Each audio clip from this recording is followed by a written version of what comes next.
Welcome to the Big Change the Film interview series, and my name is Jason Cohen. I personally have lost over 120 pounds, and every week I chat with inspiring individuals who've also lost significant amounts of weight, hear their story, and pass along some of that inspiration to others. Including today's guest and myself, the total pounds lost is now up to 10,875 pounds. One thing that I'm excited about is that later this month I'll be presenting at PBNSG in Detroit on February 28th with Tim Kaufman and Dr. Robert Osfeld. I'll actually be showing the new trailer for Big Change the Film with our final four subject, Denise Norris. And if you happen to be in the Detroit area, I would love to be able to share that with you live and also meet you. And it should be a great event. You can find out more at pbnsg.org under the events page. That's pbnsg.org under their events page, where you can get tickets and all the information.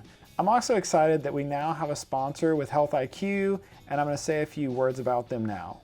The Big Change the Film podcast and interview series is sponsored by Health IQ, which is an insurance company that helps health-conscious people like runners, cyclists, weightlifters, vegetarians, and vegans get lower rates on their life insurance. I was intrigued when they first reached out to me and shared the company's values and mission. My contact Tim even told me about how the company cares for the well-being of its own employees by providing a gym to work out in at lunch, healthy eating options, and much, much more. Health IQ can save health-conscious people up to 33% because physically active people have a 56% lower risk of heart disease, 20% lower risk of cancer, and a 58% lower risk of diabetes compared to people who are inactive. 56% of Health IQ customers save between 4 and 33%. They have special rates for those who live an active life, and you can get additional savings by submitting your data through apps like Strava or Runkeeper. Health IQ is the official life insurance partner of USA Weightlifting, Roadrunners Club of America, USA Triathlon, and many more. Go to healthiq.com/BCTF to learn more. Again, that's healthiq.com/BCTF, as in Big Change the Film, to learn more, to help support the show, and to see if you qualify. I appreciate what they're doing with their sponsorship, and 100% of it is going towards the production of this project. Thanks again, Health IQ, for the support. This week's guest is Eric O'Gray. At the age of 51, Eric was 340 pounds, he was on 15 different medications, and he wore a size 8XL shirt. His doctor told him that he should likely buy a cemetery plot because it was unlikely that he was going to make it another 5 years. Since then, Eric's lost 160 pounds. He's turned his life around, his health around. He's now a best-selling author. He's a runner. We talk about all of that, his journey, and so much more. Thanks so much for watching, and have a great day. I'm here with Eric O'Gray. We know each other in a couple different ways. He joined us last year in Leadville for the race, and he's good friends with Tim and Josh, and has a great story. So first off, Eric, thanks so much for taking the time to chat. Maybe we could just start off with a little bit about yourself, where you're from, and how much you've lost. Hey, thanks so much for having me on your program. I really appreciate it. I live in Boise, Idaho with my wife and my dog, Jake. So in 2010, I was 340 pounds on 15 different medications, including insulin injections daily for type 2 diabetes. I had a 52-inch waist. My total cholesterol was about 400, and I was just absolutely miserable. I think you know how painful it is to be that large in every way. There's physical pain associated with just really every part of your body aching. You know, your back hurts, your legs hurt, your feet hurt, just because the human frame is not intended to support that type of weight on a 5 foot 10 inch skeleton. And then also just the emotional pain, you know, the judgment that you get from everybody looking at you like, wow, look at that fat guy. It's humiliating. You feel shame, and it's just your life, I guess in total, is miserable. So that's where I came from in 2010. Wow. Yeah, you certainly come a long way from there. Taking it back, you know, all the way to the beginning, was weight something that had been a struggle for most of your life, or was it something that came on later? My story is that when I was younger, like in grade school, I was very heavy, and I was the fat kid, and people called me Pudge. That was my nickname. As I approached 17, and I went into the Army when I was 17, I lost a pretty good amount of weight just from whatever we were doing in the Army.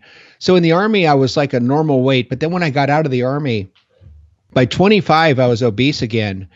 And I just kept getting bigger and bigger and bigger every year. It seemed like I would put on about 10 pounds and at least an inch on my waist every year from age 26, 27, all the way up through 40, when I went from about a 32-inch waist up to about a 42. So during that period, my waist increased to 42. And then from about 40 to 51, it went from 40 to 52. So I just nothing I could do seemed to work. I tried every diet ever commercially marketed in the United States, at least 36 diets, and they were all seemed to me to be like a temporary weight loss gimmick solution. Like every single one of them was something that you'd try for a while, like you wanted to go on vacation. You could find a way to lose 30 or 40 pounds, but none of these were sustainable diets. None was something that you could practice as a lifestyle and really maintain and stay on your whole life to,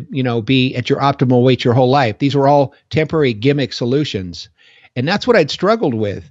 During that time, I'd been to dozens of different doctors looking for a solution. And my experience with these doctors was pretty consistent also.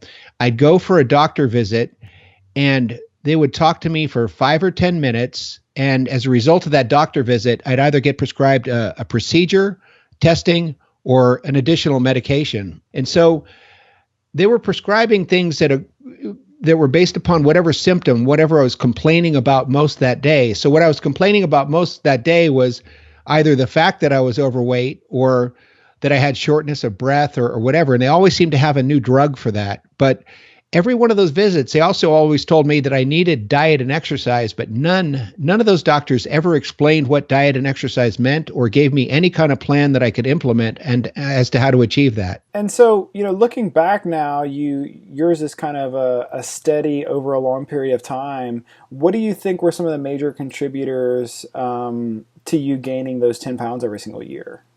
So it's insidious weight gain. First, it's I wasn't doing anything that was really a whole lot different than anybody else that I knew was doing. I think that some people have genetics that are more conducive to the standard American diet than others, and others tend to really have a bad reaction to it. And I was one of those people that really had a bad reaction to it. So I was doing, I was mostly eating fast food or eating like a lot of restaurant food.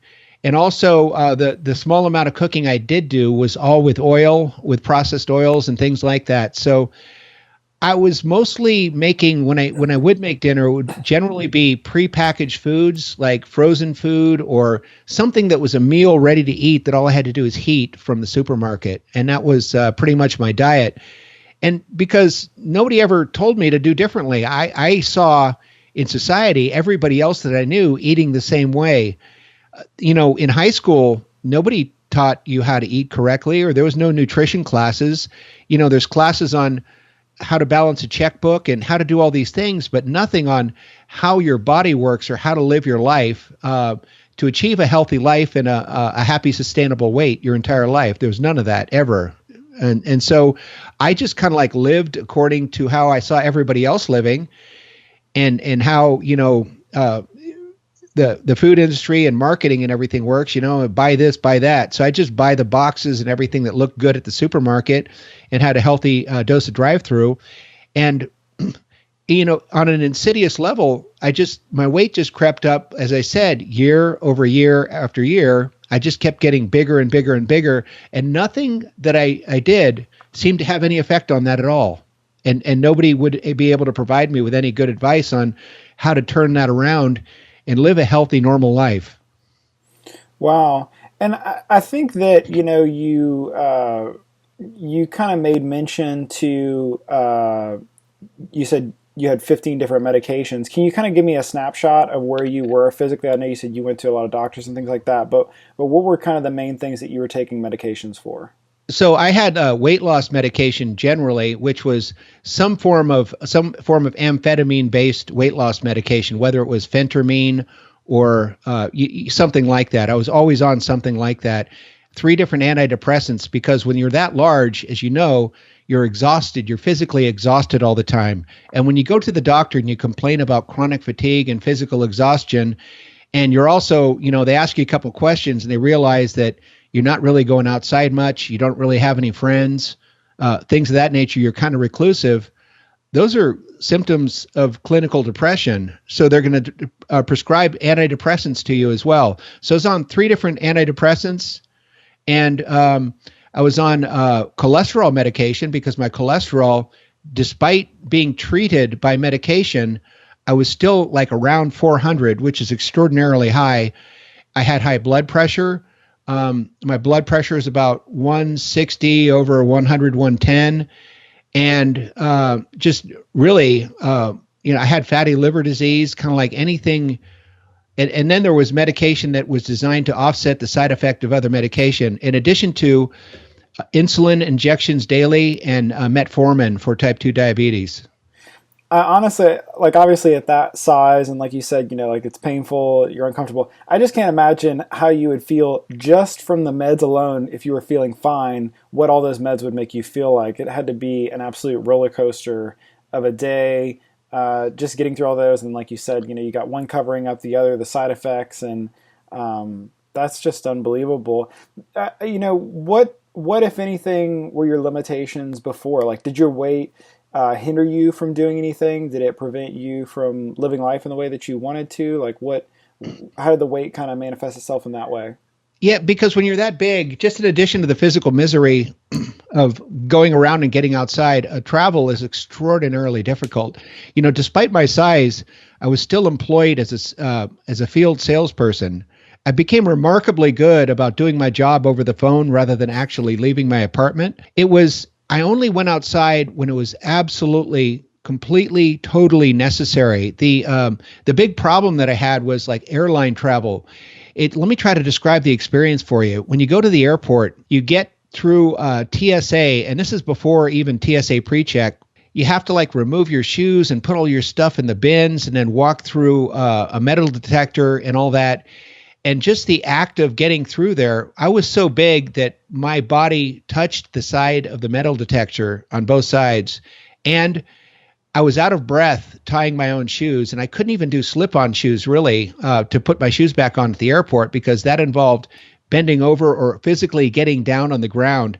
The TSA at that point didn't really even have benches at the end of the security line. So you're on your own. And it was just a miserable experience doing that. And then walking an extraordinary length to a gate, which is way more walking than I would do. I mean, being physically exhausted and just throbbing joints and pain by walking to an airline. And then getting on the plane as part of the boarding process was a situation of, man, when you get on the plane, every head on the plane is looking at you, and everybody with a seat that's next to him, an empty seat that's next to him as you're walking down them, is looking at you, and you can tell exactly the look in their eye. And the look in their eye is fear, and they're thinking, please God, don't let that fat guy sit next to me, because it's going to be a miserable flight, an excruciatingly miserable flight. If this guy has to sit next to me, wedge his entire body into that seat, and, wedging is true. Getting into an airline seat that's designed roughly for somebody in middle school, and your average middle school student, that's about the size of them. I would have bruising on my body for about 2 weeks after a plane flight just from doing that. And both sides of my body would flop over on the armrests on both sides by about 6 or 8 inches. So whoever sat next to me on a plane flight was going to have a miserable experience. And I was going to be, touching a dude for the entire length of a flight. It's not a pleasant experience for either dude. So it was that, and also needing a seatbelt extension every time that I flew, because a standard seatbelt wouldn't fit around my carcass. I needed the seatbelt extension. And under FAA rules, they can't take the plane off unless everybody is buckled in.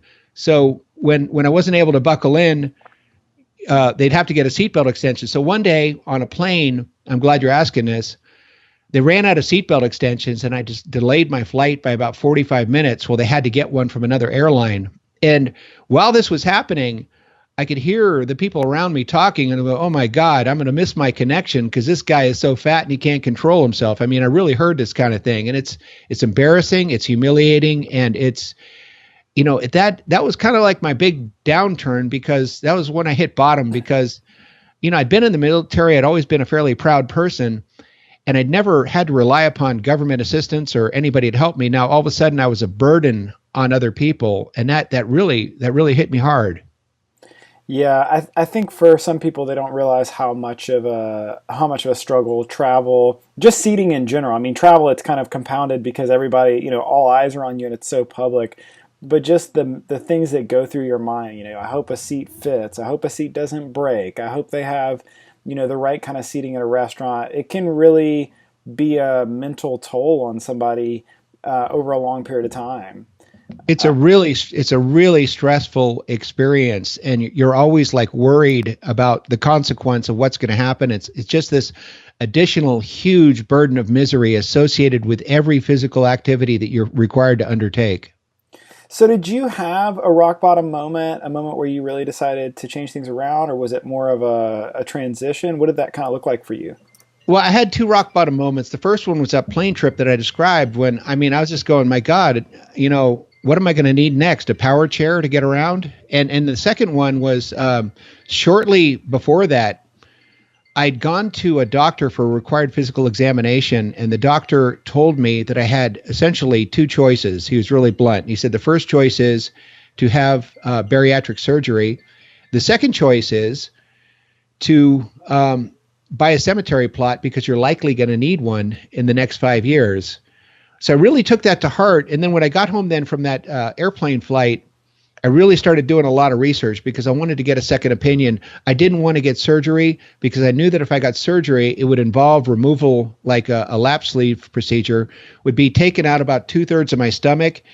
And I looked at this as nothing more than really kind of like a diet, like a failed diet thing like I'd been on in the past. I'd known people that had had bariatric surgery, and without changing what they did before to get into an obese situation, sure, they lost maybe 100 pounds in the first year to 2 years, but then they slowly put it all back on over a period of 5 years because, a couple of things in this case are true. First, if you're experiencing poor nutrition and you're not correcting the fact that caused you to require bariatric surgery in the first place, you're going to quickly learn that drinking liquid calories, you can consume a lot of calories. You can eat a lot of ice cream and milkshake because it passes straight through your stomach without stopping and needing to digest in your stomach. So you can still consume 4,000 or 5,000 calories of oils and fats from ice creams and milkshakes and things like that every day, even after you have most of your stomach removed. And then secondly, once you do have bariatric surgery, because the cells in your stomach are designed to stretch and expand, if you work at it, you can actually make your stomach expand to about the size that it was before you had the bariatric surgery. So you can really, by forcing your stomach and by eating a lot, you can kind of regrow or re-expand your stomach. And so that wasn't really a permanent solution either. So what I was looking for was a permanent solution to my weight loss. And as I said, all these doctors that I'd gone to, everybody said I needed diet and exercise, but nobody ever told me what that was. So after my experience on the plane flight, I did a lot more research. And I found a different kind of doctor. And this new doctor was a licensed a naturopathic doctor versus the medical doctors that I'd been seeing up to that point. And this licensed naturopathic doctor told me that if I did exactly what she said, if I followed her instructions exactly, there'd be a transition process associated with this, but she was going to teach me diet and nutrition. And all I had to do was follow her instructions, make the recipes that she gave me, empty out my pantry at home and replace what's in my pantry with the things on the list that she gave me. And if I did that, she would help me to learn how to cook and do various things, because at that point, all I really knew how to do at age 51 was use a microwave oven and kind of boil water. That's the extent of my culinary skills back then. So, and then she got me to sign up for weekly appointments with her. And so I was going to go in, so that the plan was I was going to go in every week and meet with her on a one-on-one, and we were going to weigh in, and then we're going to talk about what worked and what didn't, what I liked making from the week before, what I'd like to do different, and we were going to fine tune that on a weekly basis until she taught me how to live a healthy, nutritionally filled life, basically on fruits and vegetables, plant-based, no oil diet. And so the other thing that she required me to do was to adopt a dog from my local shelter because, number one, I had nobody in my life. I was living by myself, and she thought that that would be, having a companion was critical for everybody. People weren't put on this earth meant to be alone. And then number two, having a dog would force me to get outside and walk a couple of times a day, and that would be the exercise that she said that all I needed. I didn't need to do any extreme exercise, no excruciating gym workouts or any kind of like Biggest Loser kind of stuff. All I had to do was follow the recipes that she gave me and walk my dog for a half an hour twice a day, or as far as I could in the beginning. And she said that if I did that, I'd have a great chance of not only getting off all my meds, but getting down to my optimal weight within 1 year. And I thought, when she said that, I go, man, that's crazy. How is that even possible? But anyway, because everything else I'd ever done in my life had failed, and I'd always tried to substitute my judgment, I didn't like that, so I'll do this instead. I decided to do exactly what she was telling me to do, and I did. And, you talk about the dog. I'm thinking, you said previously you avoided maybe, making sales calls, things like that. And, I know that one of the stigmas that comes with being bigger is, being on a treadmill or, working out sometimes in front of the public and being bigger can be a little bit, daunting. How was that early on whenever you're still, close to your biggest and you're having to walk the dog around? Like, how did you kind of frame your mind around that, or how did you get past potentially that? It's getting out, and it's taking the first steps is what it is, because everything seems huge and daunting. The hardest thing for the human mind to wrap itself around is change and doing something radically different than they were doing before. And to me, transitioning from a standard American diet of eating what I saw everybody else eating to this new diet where I was going to take whole plants, learn how to cook, learn how to prepare them, all without oil, only using different herbs and spices. And she said that I was going to be able to make delicious meals, and I was going to have, so I bought into that. But then also the other part was physically getting outside and lumbering around and, looking at everybody, driving by and staring at the big fat guy walking down the street with a dog. I mean, so taking those first steps and really doing it and forcing myself to do what she recommended was hard, but I quickly became used to it. The first time that we went on a walk, the dog and I, we made it about 100 yards, and we both came back like exhausted, and we laid on the couch. I laid on the couch for quite a while after that, and the dog kind of like laid down too. And, after that, over a period of two or so months, we're walking like 2-3 miles twice a day. And by staying on the food that she gave us, before 5 months, I was off all the meds, like everything. I had reversed my type 2 diabetes. My glucose and A1C were normal. My cholesterol had dropped from 400 down to about 120. And I was losing automatically, and it seemed effortlessly, just by making these changes, these big changes.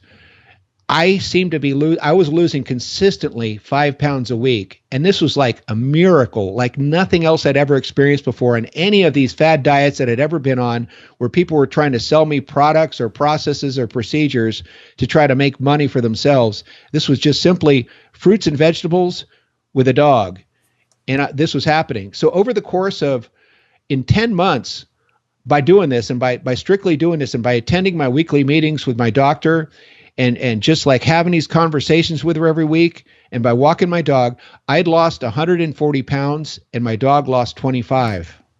It was a miracle. Wow. I know you mentioned that your culinary school skills were reduced to boiling water in the microwave.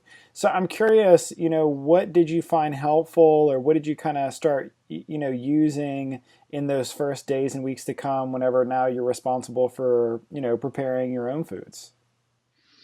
So what I did was I just followed her instructions, and what she did was she taught me because she was of Indian descent, Eastern Indian, and so she taught me really some really good Indian cooking, like how to make my own curries and how to use various different herb and spice combinations. In terms of like Mexican food, using cumin and some cilantro and just some salt and pepper and basic red pepper and things like that. I was making some extraordinarily tasty and good things. And just over a couple of months, I found that after about 2 months worth of transition, for the first 2 months, it was like, well, I kind of missed what I was eating before and I had some cravings. But after 2 months, my energy was so amazing and I felt so good. I mean, I felt like I'd walked out of the matrix. I felt like somebody had flipped a light switch and I went from being miserable physically to being one of the happiest and most joyful and energy filled people on the planet. Now, eventually, I understood that that's what it feels like to be normal, and I'd never experienced the feeling of normal before, and that was the big change, the big waking moment for me. And I know that in the bio that you have on your website, you kind of talk a little bit about how much you really felt like the dog began to change who you were, began to change kind of your mental outlook and things like that. Can you kind of talk about that a little bit and what that looked like?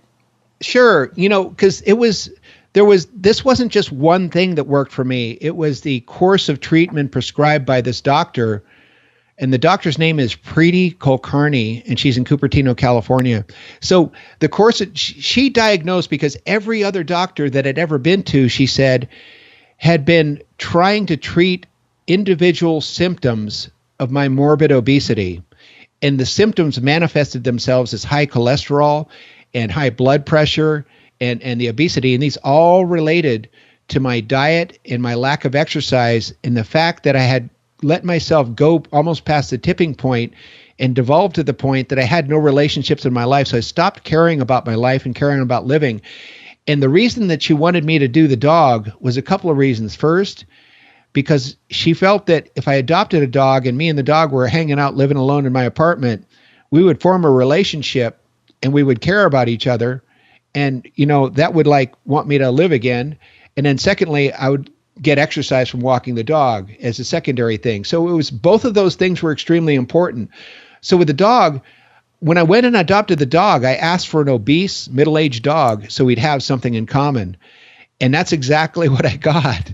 And the dog was in such bad shape when I got him that I was kind of like hesitant and nervous because he looked in worse shape than I did. But I think when he looked at me, he thought that I looked in worse shape than he did. So we both went home. And the thing with this dog was this dog had been through a couple of shelters and he'd been surrendered for early adoption to this one because he had skin problems. He was itching all over the place. He was just so fat, it was hard for him to move. And so this dog looked at me. I mean, he believed in me. He loved me so much because he knew that I rescued him and he knew that I saved him.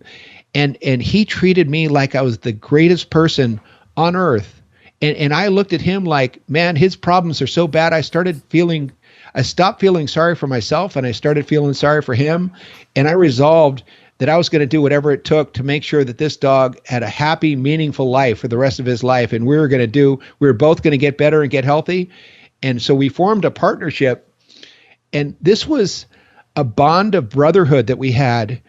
It was the strongest bond that I'd ever experienced with any person or creature. And we just really connected and we decided to save each other. And that's exactly what we did. So he brought me back into the land of the living, and the plant-based diet and the exercise caused me to lose the weight. But all those things in total made the difference for me.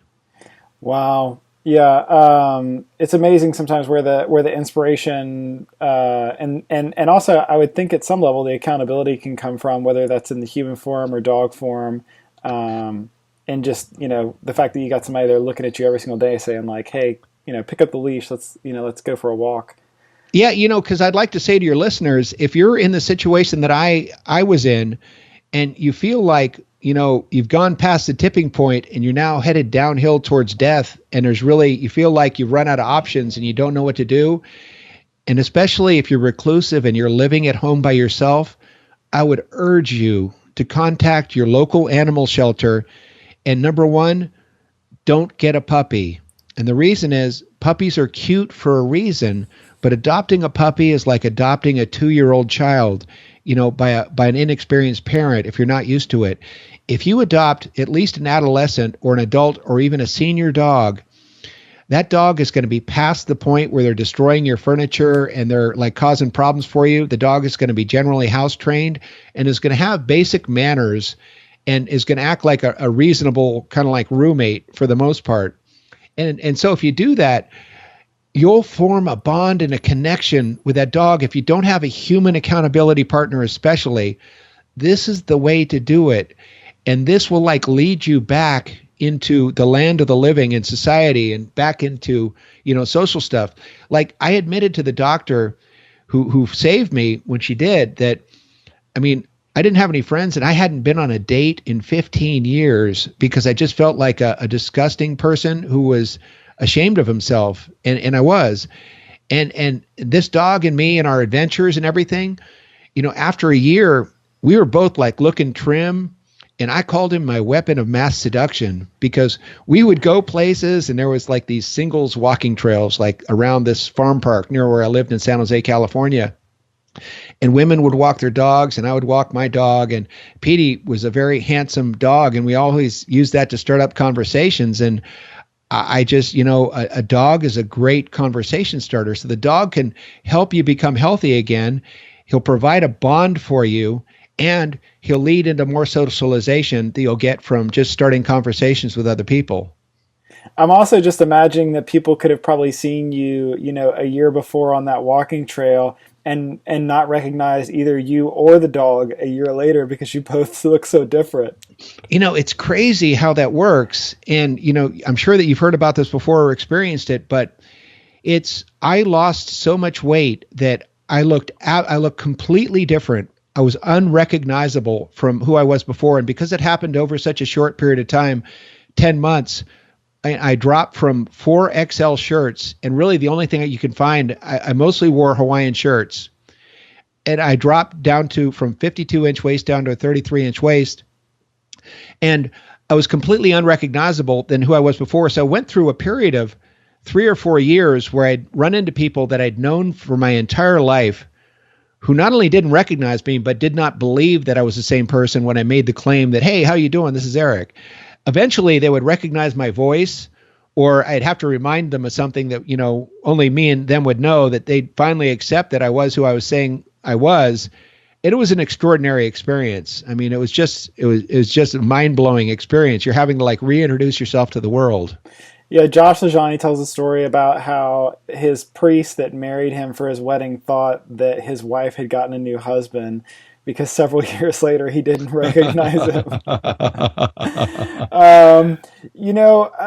I know that, so you go from, just to provide some contrast, you go from barely being able to fit through the metal detector at the airport to running becomes a part of your life and I think is now still a part of your life. How did that kind of develop and what did that process look like for you? So it's important for me to say that I lost all the weight without doing any form of exercise other than walking my dog for half an hour twice a day.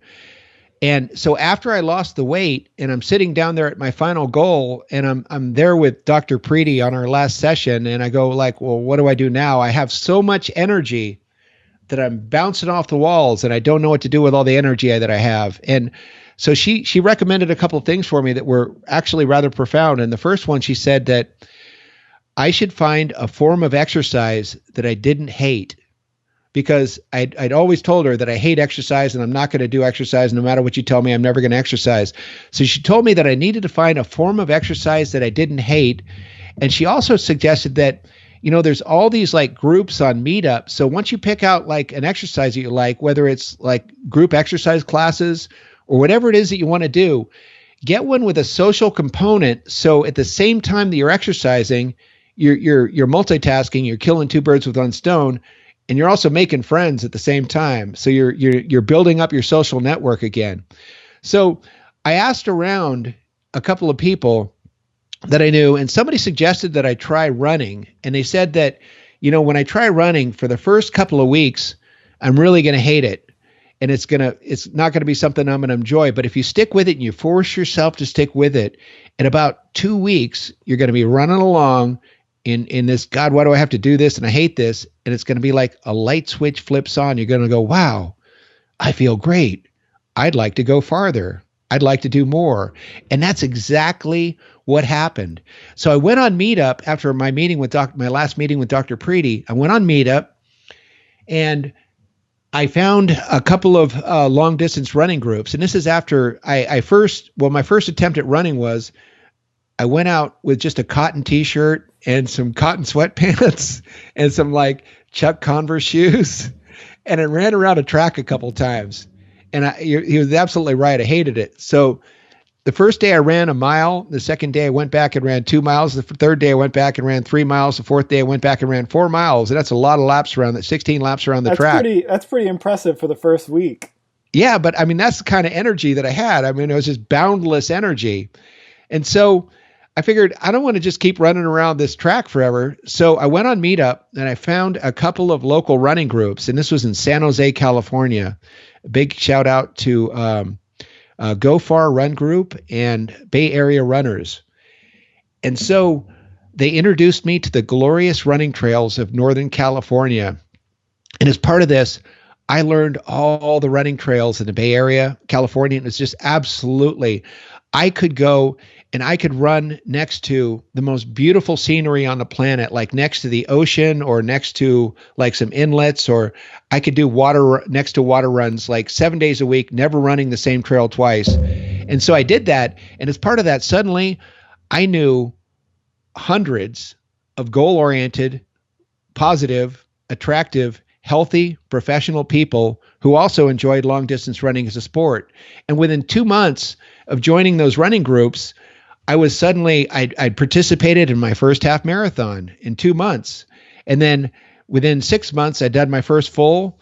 And then ever since then, I mean, I've been hooked and I've got, 30 or so full marathons under my belt and maybe about 100 halves.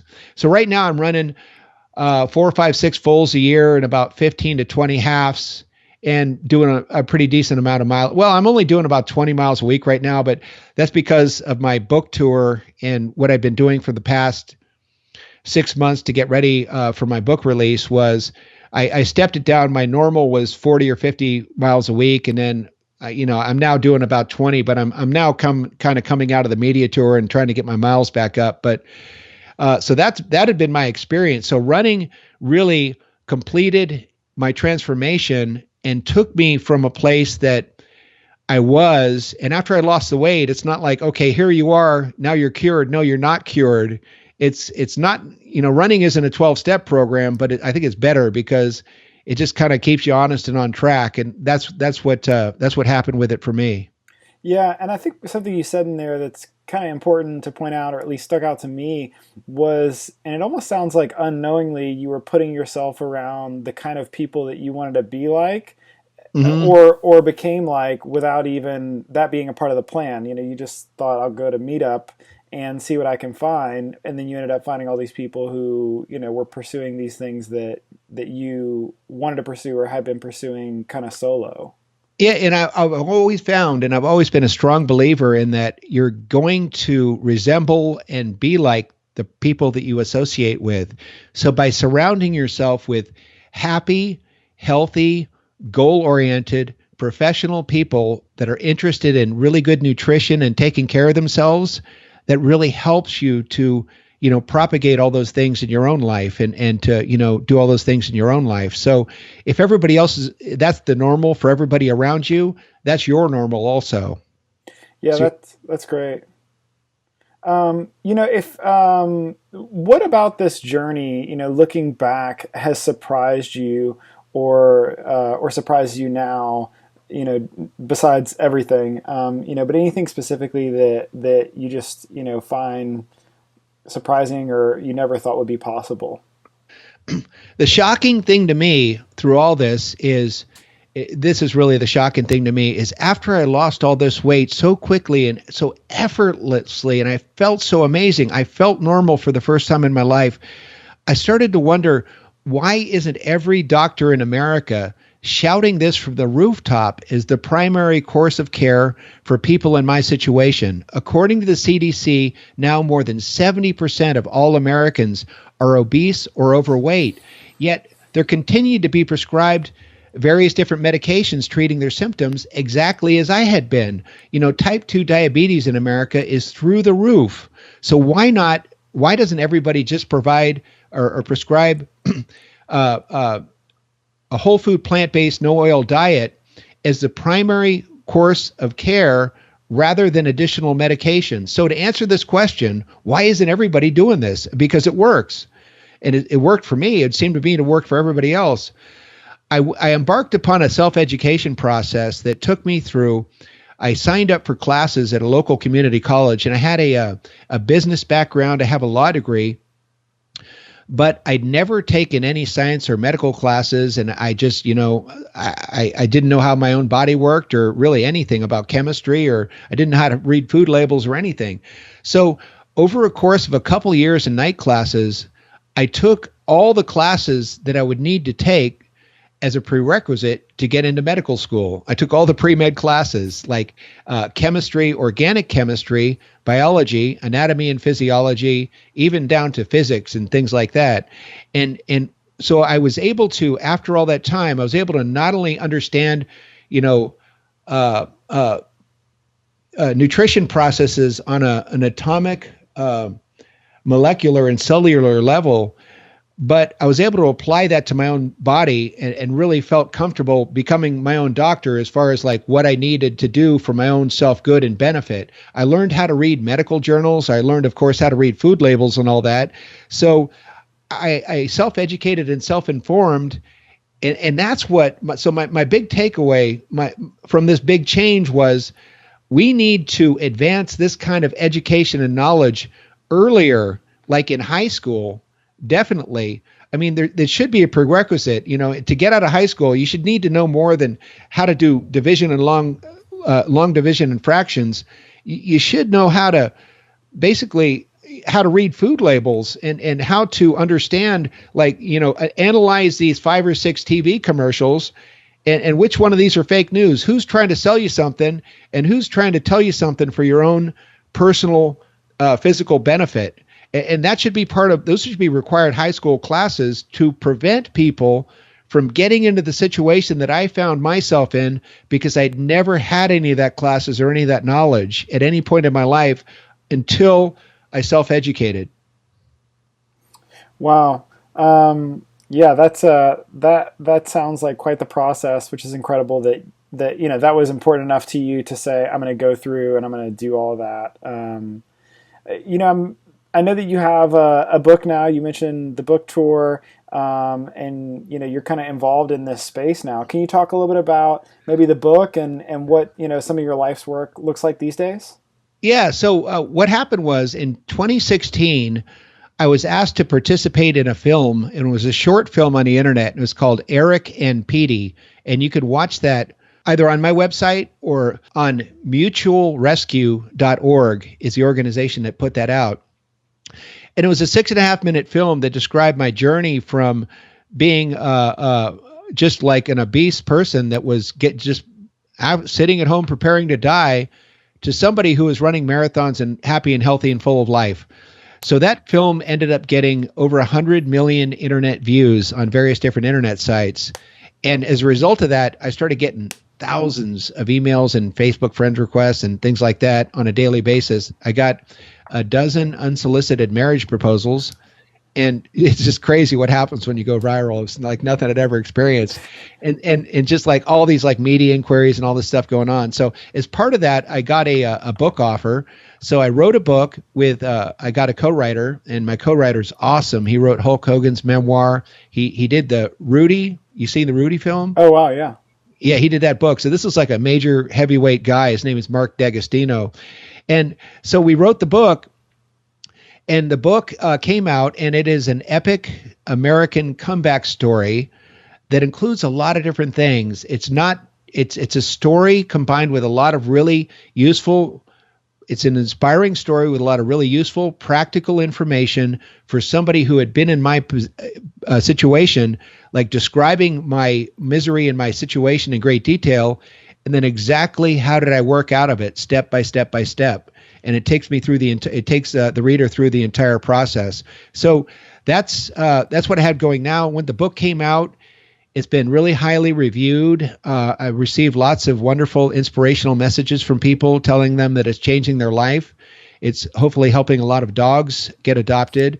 I got a really nice tweet from President Bill Clinton a couple of weeks ago saying that he really, wise words from Eric O'Grey, and he talked about, incremental changes and healthy plant-based diet and, adopt, don't shop, he even said. So, I mean, it's gotten really good press, and I've gotten like some really good, some media opportunities out of it. These are all shown on my website at ericandpd.com. And if you go to that site, it'll show you where to pick up a copy of the book if you're interested.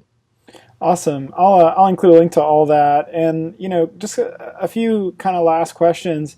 If you could have a conversation with somebody who's at the beginning of this journey, who maybe is, like you were saying, doing it alone and is maybe, giving up hope, what would you say to that person who's wanting to kind of turn things around?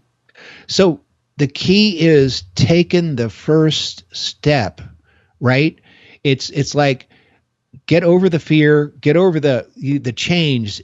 You're going to have to make a big change. Nothing in life that's worth doing is accomplished by doing nothing. You got to take an action and do something different than what you're doing now. But it is not as complicated as it seems.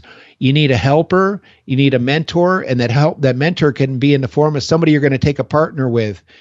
You're going to have to get the information on how to achieve what you're trying to do. There, like I said, in my book, there's some good information on how to get started.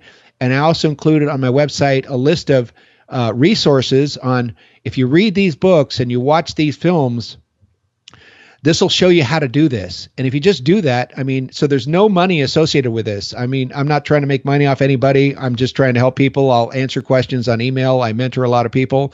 And so if you do that, the key thing is to make a change, decide to make a change today. And in making that change, just commit to do it, right? And in doing it, it's going to be hard at first, but anything is hard. If you've ever quit smoking, had an alcohol or substance abuse problem, what I'm talking about doing is simpler than getting off of those things. Eating healthy food and getting into a whole food plant-based diet is easier than quitting smoking. It is easier and more effortless than that. So once you do it, after a couple of months, like I said, there's first going to be some initial this is kind of hard because it's different. But like I said, anything that is worth doing is going to require you to do something differently. So once you do that, then you're going to find that it was totally worthless. It's going to become habit and effortless over time, and your life is going to transform, and you're going to become the awesome person that you've always wanted to be. That's all great advice. If you could go back in time and have a conversation with yourself, when you were 340 pounds, in the 52-inch pants, and give some words of encouragement to that person, what do you think those words would be? Gosh, do this when you're 25. Don't wait until you're 50 is the big thing. By taking the action now, there's no need to wait any longer, because it's just there's two ways that you can go today. You could start getting better, or you can continue to get worse, and the choice is yours. That's awesome. And then would you mind just one more time mentioning your website where people can find out more about you, get the book, and everything else? Yeah, so the website is ericandpd.com. That's ericandpeety.com. And it'll link to all of the online booksellers. So everybody has a books. We're in most of the large bookstores and in all of the online booksellers, but there's links on my site for anybody interested. And I'm not sure if you mentioned it or I mentioned it, but P was the name of the dog that that you rescued that day that changed your life. He did. Petey is in my heart forever, and he is the dog that saved my life. That's awesome. Well, Eric, thanks so much for the time, for sharing your story. I look forward to catching up with you again soon and hope you have a great day. All right. Thank you so much. Enjoyed being on your program.